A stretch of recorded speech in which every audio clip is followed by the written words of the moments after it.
2, 3, 4, 5. Red lights on. They go out, and Pete the Pirate struggling. Gerard didn't get the greatest start. Jeremy Joyce and Louise Blythe.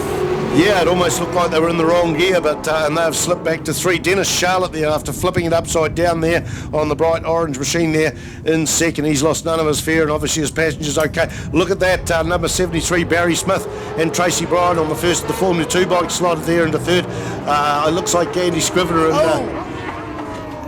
what? Oh, Andy Scrivener, sorry, no, it was... I've lost the names here.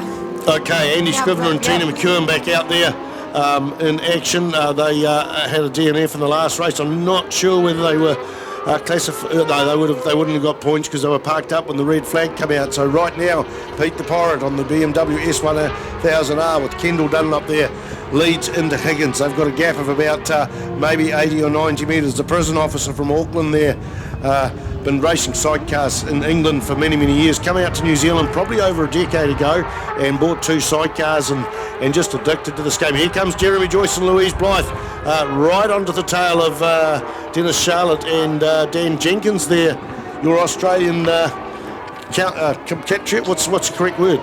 Friend. Friend, yeah, I could call him a friend, definitely. He's coming up nice on the straight here, Jeremy Joyce and Louise Blythe. It's going to be a breaking duel into turn 1, and they go up on the inside. What a nice clean move. Dennis Charlotte has a spin there. Dennis Charlotte has a spin. The yellow flag's got to come out there. Yellow flag's got to come out there, static in there. The yellow flashing lights there. So everyone got round there safely. So unfortunately, I didn't see anyone tap him or anything. I think he just went a little bit strong there. And anyway, they're all sorted. So that's opened up the field there. We've still got Pete the Pirate and Kendall Dunlop there in the lead there. Dan Jenkins, mate, it's hard to hang on to a sidecar spinning, and that's a second or third spin they've had today. They had 2 in the last incident, and then unfortunately it tipped over, but they are now back in third to last place. Mixture of Formula 1 and Formula 2 bikes out there. We've got the first Formula 2 bike out there is Barry Smith and Tracy Bryan. Tracy, a former lap record holder here in the sidecars with Aaron Lovell. I did talk about Lucy Dowman being a lap record holder, and I was quite clear when I said it that that I believe is the first female in history to have a solo lap record. I know we've had a couple of women there, including Louise Blythe there with Stacey Seller had a lap record here at Manfeild, so I was very clear of that. Some people have misunderstood that, but still acknowledging that Lucy Dowman for first, I believe, in history, female solo lap record holder. Back to the sidecars there, Gabby. What are you seeing out there? It looks like Tina McEwen and her driver Andy Scrivener are catching Jared just slightly. If they it's hard to say. Jared might just keep his pace and have a nice little gap between them. We got any pit boards going down there? Angela Charlotte's got a pit board for her husband Dennis Charlotte there. We've got a yellow flag out the start finish line, so yellow flag, and that is for what at turn 1.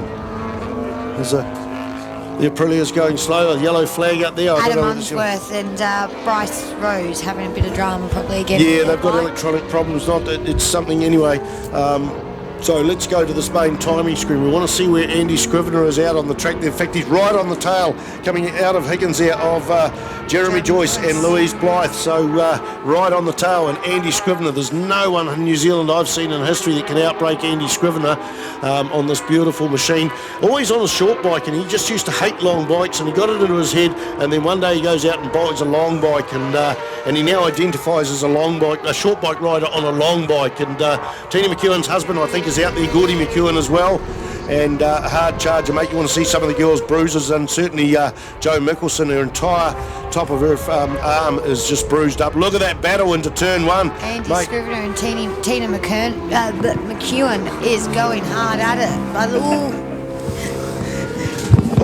Just thanks for holding this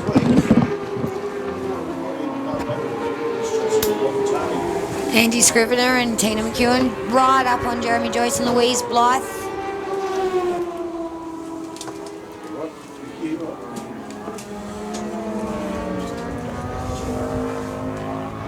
Just saying goodbye to Phil Darkey. It's not really the right thing to do necessarily. Andy Scrivener has taken with Tina McEwen into the inside. Oh, yeah.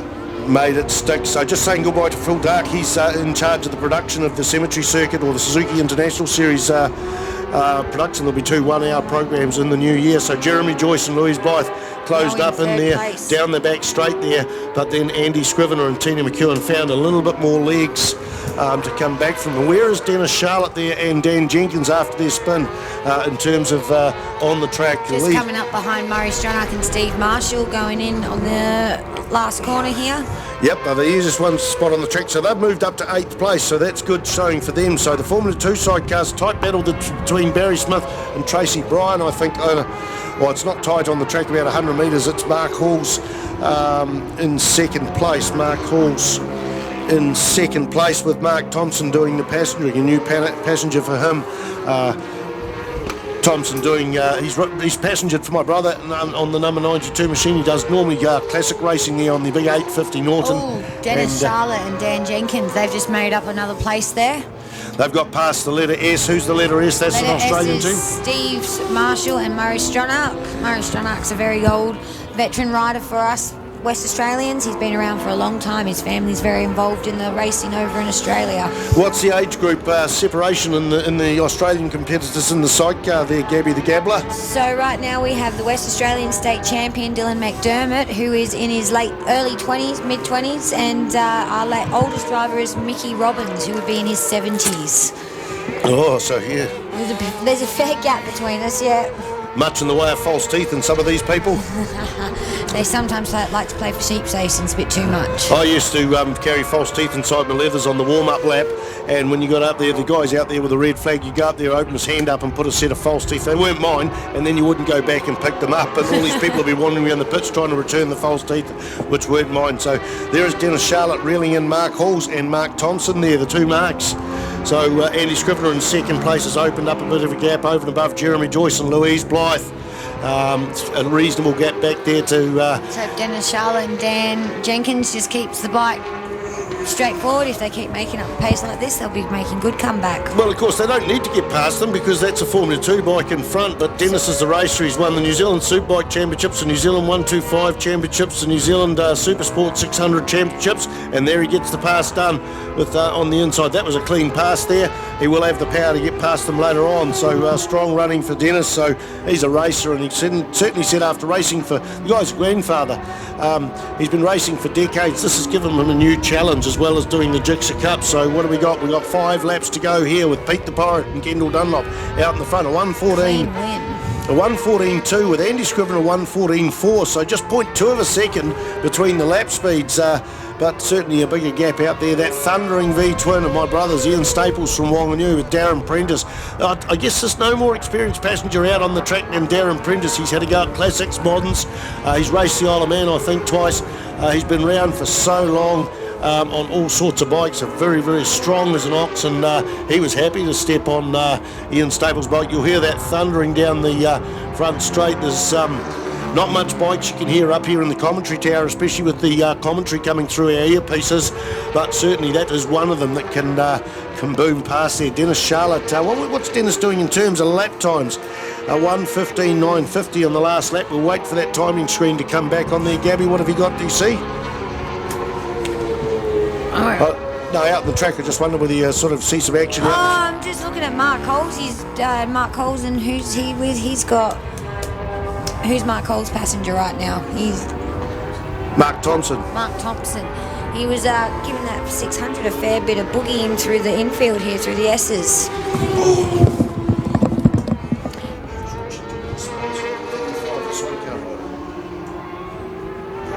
He's not here racing, but I can't remember his name.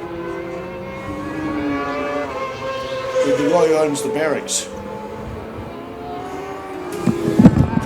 Sorry, just discussing something off air. Great to see Nick and Wendy Plogue out there on the number 77 machine. Unfortunately, looks like Adam Unsworth and Bryce Rose have had to pull in there. They are having not problems with the electronics in terms of a fault there. They're trying to develop this bike which has got a tip sensor, a lean angle sensor, and of course no one in the world's putting a Aprilia V4 into a sidecar, so they're trying to fool this thing and haven't managed to make it happen. Hopefully they get out at Wanganui, they can search some technical gurus and get that sorted. So great to have all of these riders out here, and a bit of beer drinking for the team there tonight. There is it, Gabby the Gabbler? Yeah, more than likely. Probably early to bed for some of us. I know that my brother who's going down the straight right now with his New Zealand passenger, Joe Mickelson, they're a bit tired, a bit sore. They've been rubbing their muscles a bit. Rubbing their muscles. Do you know what that means in New Zealand? It means you're a sidecar racer.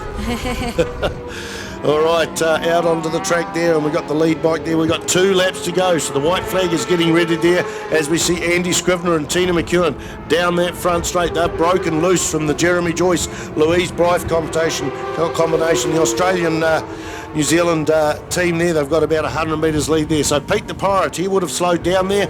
It's all about concentration, and Kendall Dunlop became a mother less than a year ago. Took the year off because her belly was bigger than her leathers, and became a mother. I said, where's your kid this weekend? Don't know. It's up in Auckland somewhere. Well looked after, of course, her and her husband Matt Dunlop, who podiumed on the in the last race.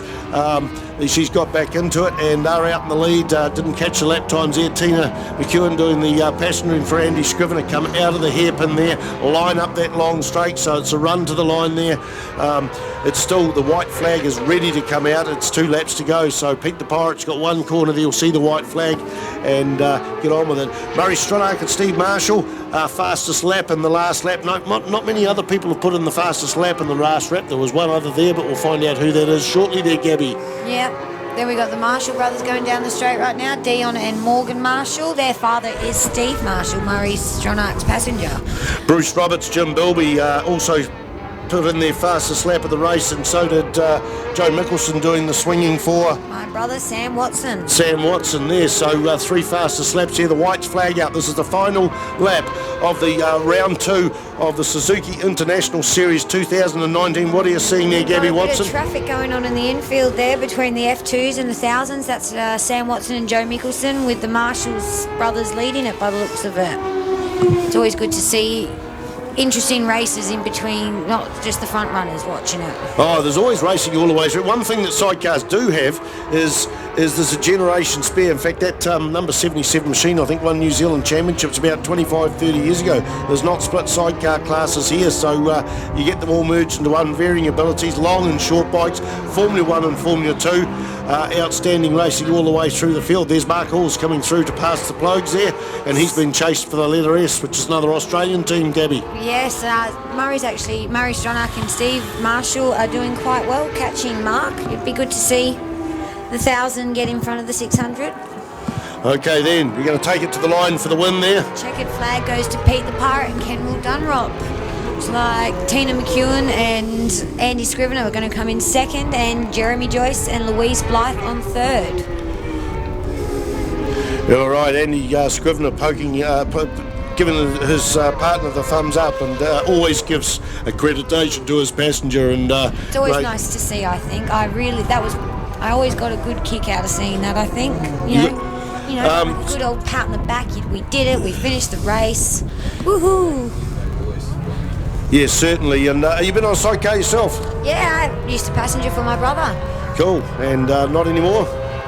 No, not anymore. I jumped on 1000cc and decided that was a bit more fun for me, not so much movement. Yeah, do you ride a bike yourself, a motorcycle? Just a postie bike myself. I actually was lucky enough to experience going out with, we have a very good coach out in WA called Rob Clark, who coaches... Oh, Mrs. Clark's son.